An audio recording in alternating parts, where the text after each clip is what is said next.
আরম্ভ হতে চলেছে আংশিক খণ্ডগ্রাস সূর্যগ্রহণ। দিনের বেলাতেই গোটা পৃথিবী জুড়ে নেমে আসবে ভয়াবহ অন্ধকার। আর মাত্র কয়েক ঘন্টার মধ্যেই এই সূর্যগ্রহণ শুরু হতে চলেছে, যার ফলে আগেভাগেই জনসাধারণের মধ্যে কিন্তু পড়ে গিয়েছে শোরগোল। আংশিক খণ্ডগ্রাস সূর্যগ্রহণের বিশাল প্রভাব পড়বে বিশ্ববাসীর জীবনে। বিগত প্রায় 150 বছরের মধ্যে সবথেকে বড়, বিরল ও মহাজাগতিক সূর্যগ্রহণ শুরু হবে।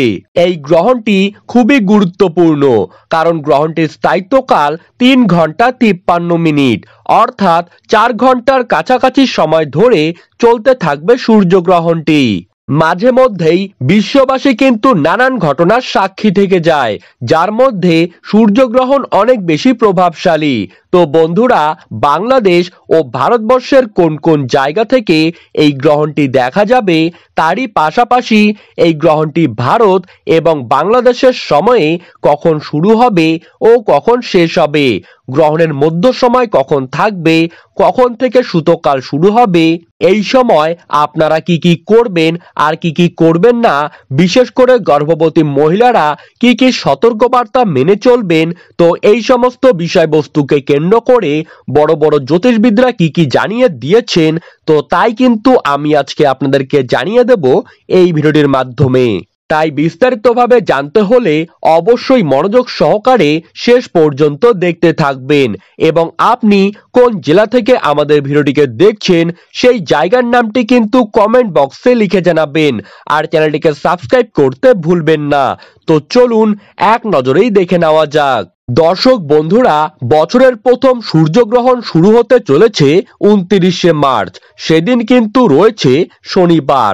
বাংলার তারিখ অনুযায়ী 15ই চৈত্র।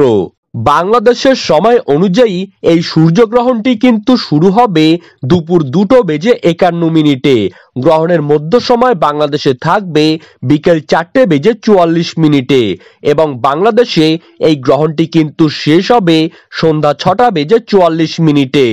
গ্রহণের গ্রাসমান থাকবে 0.937। এর পাশাপাশি ভারতীয় সময় অনুযায়ী এই গ্রহণটি কিন্তু দুপুর 2:21 শুরু হবে এবং গ্রহণের মধ্য সময় ভারতের সময় অনুযায়ী থাকবে বিকেল 4:17 এবং ভারতে এই গ্রহণটি কিন্তু শেষ হবে সন্ধ্যা 6:14। বাংলাদেশের ঢাকা, সিলেট, চট্টগ্রাম, নোয়াখালী, পাবনা, খুলনা, রাজশাহী, বিবাড়িয়া, কিশোরগঞ্জ, সুনামগঞ্জ, নেত্রকোনা, টেকনাফ, বরিশাল, ব্রাহ্মণবাড়িয়া এইসব জায়গা থেকে কিন্তু স্পষ্টভাবে দেখা যাবে সূর্যগ্রহণটিকে। তাই এই সময় আপনারা গ্রহণের সমস্ত নিয়মকানুন পালন করবেন এবং সতর্ক থাকবেন। ধন্যবাদ।